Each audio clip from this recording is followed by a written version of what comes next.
I see what McGonagall meant. You really are natural. I'm just going to teach you the rules this evening. Then you'll be doing team practice 3 times a week. He opened the crate. Inside were 4 different sized balls. Right, said Wood.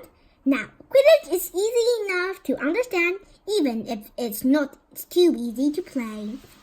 There are 7 players on each side. 3 of them are called cheaters.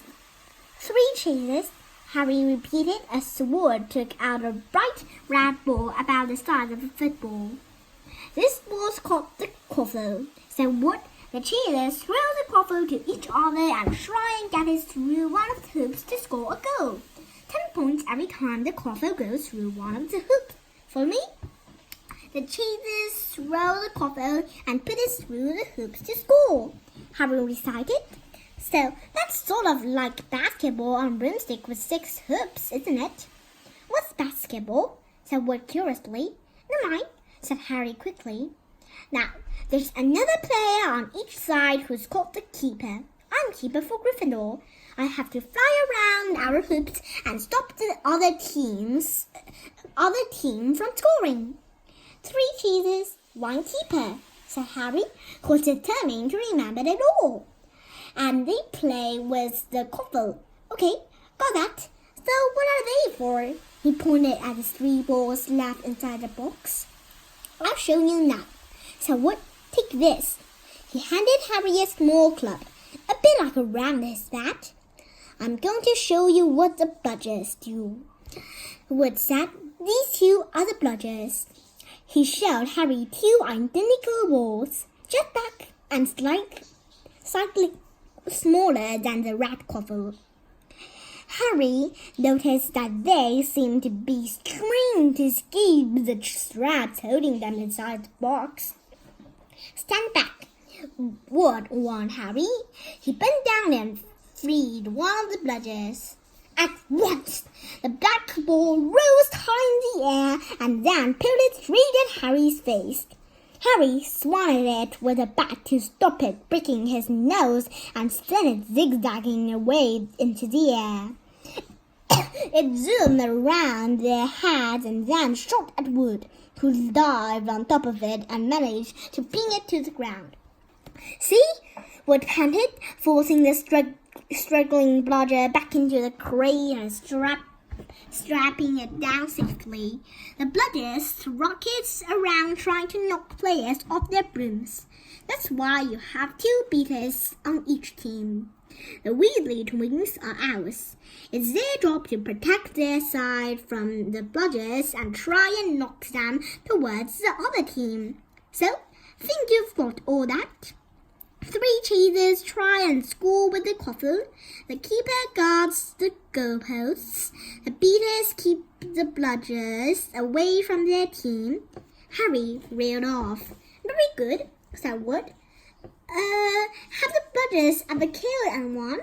Harry asked, hoping he sounded offhand. Never at Hogwarts. We've had a couple of broken jaws, but nothing worse than that.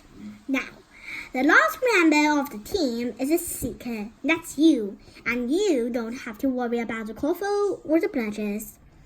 Unless they crack my head open. Don't worry, the Weasleys are more than a match for the bludgers.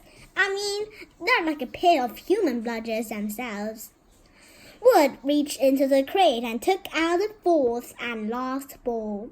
Compared with the quaffle and the bludgers, it was tiny, about the size of a large walnut. It was bright gold and had little fluttering silver wings. This, said Wood, is a golden snitch, and it's the most important ball of the lot. It's very hard to catch because it's so fast and difficult to see. It's the seeker's job to catch it. You've got to weave in and out of the chasers, beaters, bludgers, and quaffle to get in before the other team's seeker. Because whichever seeker catches the snitch wins his team an extra 150 points.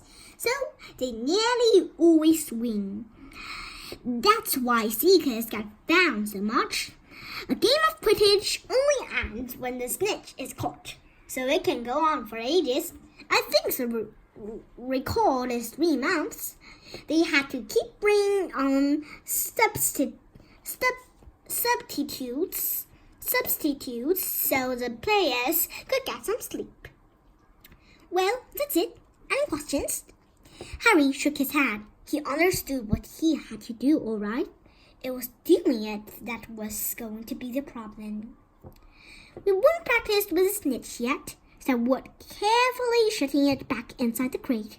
It's too dark. We might lose it. Let's try you out with a few of these. He pulled a bag of ordinary golf balls out of his pocket, and a few minutes later, he and Harry were up in the air. Wood throwing the golf balls as hard as he could in every direction for Harry to catch. Harry didn't miss a single one, and Wood was delighted. After half an hour, night had really fallen and they couldn't carry on. That Quidditch Cup will have our name on it this year, said Wood happily as they trucked back up to the castle. I wouldn't be surprised if you turned out better than Charlie Weasley, and he could have played for England if he hadn't gone off chasing dragons. Perhaps it was because he was now so busy. Wood was Quidditch practice 3 evenings a week on top of all his homework. But Harry could hardly believe it when he realized that he'd already been at Hogwarts 2 months. The castle felt more like home than Privet Drive had ever done. His lessons, too, were becoming more and more interesting now that they had mastered the basics. On Halloween morning, they woke to the delicious smell of baking pumpkin wafting through the corridors. Even better, Professor Flitwick announced in charms that he thought they were ready to start making objects fly, something they had all been dying to try since they seen him make Neville's toe zoom around the classroom. Professor Flitwick put the claws into pairs to practice. Harry's partner was Seamus Finnegan, which was a relief because Neville had been trying to catch his eye. Ron, however, was to be working with Hermione Granger. It was hard to tell whether Ron or Hermione was angry about this. She hadn't spoken to either of them since the day Harry's broomstick had arrived. Now, don't forget that nice wrist movement we've been practicing, squeaked Professor Flitwick, perched on top of his pile of books as usual. Swish and thick. Remember? Swish and thick. And saying the magic words properly is very important too. Never forget Wizard Baruffield, who starts S instead of F, that found himself on the floor with a buffalo on his chest. It was very difficult. Harry and Seamus swished and flicked, but whether they were supposed to be sending skyward just lay on the desktop.